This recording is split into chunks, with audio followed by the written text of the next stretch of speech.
शुरू करते हैं क्वेश्चन नंबर 1 से। क्वेश्चन नंबर 1 में हमसे बोला गया if x/3 + 1, y - 2/3 = 5/3, 1/3 find x and y। ठीक है, तो यहाँ पर देखो ये क्या है, ऑर्डर्ड पेयर आपस में बराबर दिए गए हैं। पिछली वीडियो मैंने आपको बताया था ऑर्डर्ड पेयर क्या होते हैं, कार्टेशियन प्रोडक्ट क्या होते हैं, रिलेशन क्या होती है। तो अगर आपने वो वीडियो नहीं देखी पहले आप वो देख लेना, तब आपको ये वीडियो ज़्यादा समझ में आएगी। तो मैंने आपको पिछली वीडियो में ये भी बताया था कि अगर दो ऑर्डर्ड पेयर आपस में बराबर गिवन है तो इसका मतलब होता है कि ये बराबर तभी हो सकते हैं जब इसका पहला एलिमेंट इसके पहले के बराबर हो और इसका दूसरा एलिमेंट इसके दूसरे के बराबर हो। मतलब क्या, मतलब यहाँ पर x/3 + 1 जो है ये बराबर होना चाहिए 5/3 के। इसके अलावा यहाँ पर जो इसका दूसरा एलिमेंट है यानी कि y - 2/3 ये बराबर होना चाहिए इसके दूसरे एलिमेंट यानी कि 1/3 के। ठीक, तो यहाँ से अगर मैं x/3 की वैल्यू निकालूंगा तो ये माइनस में जाएगा यानी कि 5/3 - 1, 3 × 1 = 3, 5 - 3 यानी कि 2/3 और यहाँ पे क्या है x/3, इससे ये गया तो यानी कि x की वैल्यू कितनी आ गई 2। ठीक, इसी तरह से यहाँ पर क्या हो जाएगा y = 1/3 अपनी जगह, ये प्लस में जाएगा 2/3, तो y की वैल्यू कितनी हो जाएगी, नीचे 3 है तो मतलब ऊपर का सीधा सीधा जोड़ सकते हो, 2 + 1 3/3 यानी कि 1। तो यहाँ से x की वैल्यू आ गई 2, y की वैल्यू आ गई 1। ठीक है, तो ये था पहला क्वेश्चन। अब बात करते हैं दूसरे क्वेश्चन की।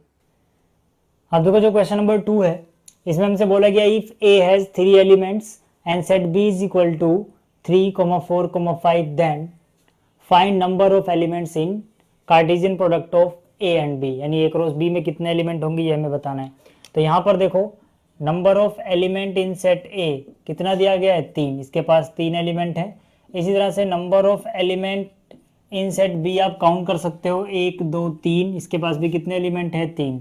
हमें बताना क्या है इनके कार्टेशियन प्रोडक्ट यानी कि जो a और b का कार्टेशियन प्रोडक्ट है इसमें कितने नंबर ऑफ एलिमेंट होंगे। तो मैंने आपको पिछली वीडियो में बताया था कि Cartesian product of a and b में कितने एलिमेंट होते हैं, number of element in a into number of element in b। तो a के पास कितने एलिमेंट है 3 और b के पास भी कितने एलिमेंट है 3, तो 3 3 जा कितना आ जाएगा 9, मतलब a क्रॉस b के पास 9 एलिमेंट होंगे। तो ये था क्वेश्चन नंबर 2। अब बात करते हैं 3 की। अब देखो जो क्वेश्चन नंबर 3 है इसमें हमसे बोला गया g = 7,8 and h = 5,4,2 find g cross h and h cross g। मतलब क्या है कि हमें दो सेट गिवन है, एक है g और एक है h। हमें कार्टेशियन प्रोडक्ट निकालना है g और h का और फिर कार्टेशियन प्रोडक्ट निकालना है h और g का। कार्टेशियन प्रोडक्ट क्या होता है मैंने आपको पिछले में बताया था कि एक ऑर्डर्ड पेयर होता है। ठीक है, तो पहले बात करते हैं g क्रॉस h की। ठीक है, देखो यहाँ पे g और h का कार्टेशियन प्रोडक्ट निकाल रहा है तो हम क्या करेंगे यहाँ पर वो सारे ऑर्डर पेयर बनाएंगे। ठीक है, दो दो एलिमेंट के, जिसमें से पहला एलिमेंट g से आएगा दूसरा h से आएगा। ठीक है, तो हमारे पास देखो जो g है उसके पास दो एलिमेंट है 7,8 और दूसरा जो h है इसके पास है 5, 4 एंड 2। कौन कौन है 5, 4, 2। इनके कार्टेशियन प्रोडक्ट का मतलब क्या है, जैसे कि मैंने अभी बताया वो सारे आप यहाँ से पेयर बनाओगे ऑर्डर्ड पेयर, जिसमें से पहला एलिमेंट आप g से लोगे दूसरा h से लोगे।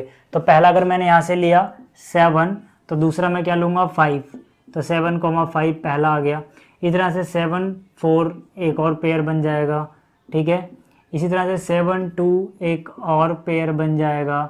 इसके अलावा 7 सबके साथ पेयर बना चुका, फिर 8, 5 यहाँ पे क्या आएगा 8,5, फिर क्या आएगा 8,4, फिर क्या आएगा 8,2। इन सब में आप देख सकते हो कि जो मैंने पहला एलिमेंट लिया है वो g से लिया है और दूसरा h से लिया है, तो ये हो गया g और h का Cartesian product g cross h। यहाँ पर क्या है h क्रॉस g। ठीक है, h क्रॉस g मतलब h और g का कार्टेशियन प्रोडक्ट। यहाँ पर क्या होगा पहला एलिमेंट h से आएगा, यहाँ पर पहला g से आया था दूसरा h से आया था, यहाँ पहला h से आएगा दूसरा g से आएगा, पहला h से दूसरा g से, यानी 5,7। ठीक है, पहले आप 5 लो फिर 7 लो। ठीक है, 5,7, इसी तरह से 5, 8। ठीक है, 5, 8 फिर 4, 7, उसके बाद 4, 8 यहाँ हो गया 4, 8 उसके बाद 2 7 2 7 और फिर 2 8। ठीक है, तो ये हो गया G क्रॉस H और ये हो गया H क्रॉस G। ठीक है, तो इस वीडियो में इतना ही। उम्मीद आपको सारे क्वेश्चन समझ में आए होंगे। Thanks for watching. जल्दी मिलते हैं अगले वीडियो में।